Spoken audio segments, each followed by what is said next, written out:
I'm Luc Brunet. I'm a lecturer in 20th century European history at the Open University. So the book is called Forging Europe, Industrial Organization in France from 1940 to 1952. And it looks at the way in which French industry was organized from the fall of France in June 1940 all the way up to the establishment of the European Coal and Steel Community in 1952, which was the forerunner to today's European Union.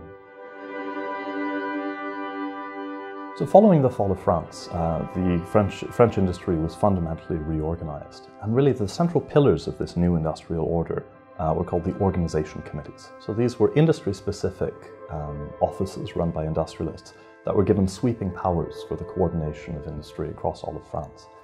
And significantly, these offices were based on analogous institutions which existed in Nazi Germany.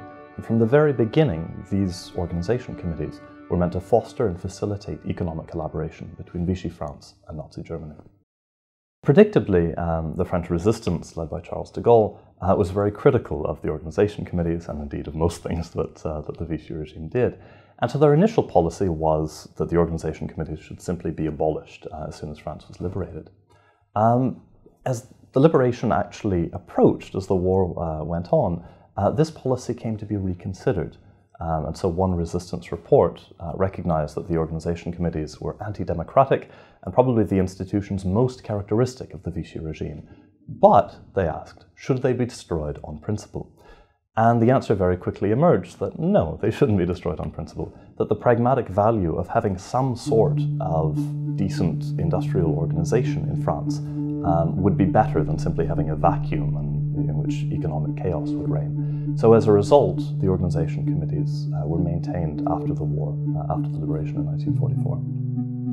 After the liberation, the organization committees were essentially folded into the Monnet Plan, which was set up by Jean Monnet, and this was an organization to modernize all of French industry after the war.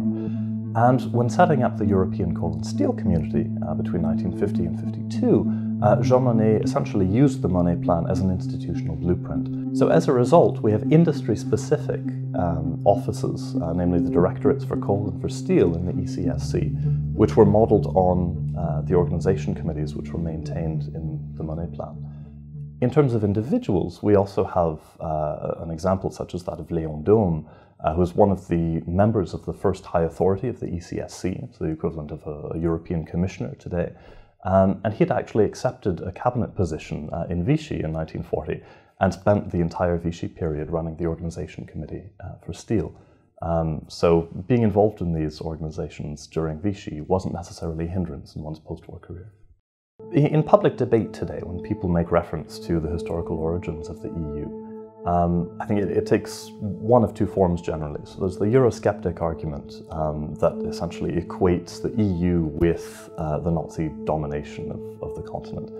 So this was most notably made by Boris Johnson in 2016 in the Brexit referendum campaign. And this is false and based on a false equivalency between the democratic EU and member states freely choosing to join and the kind of imperial Nazi vision based on might is right.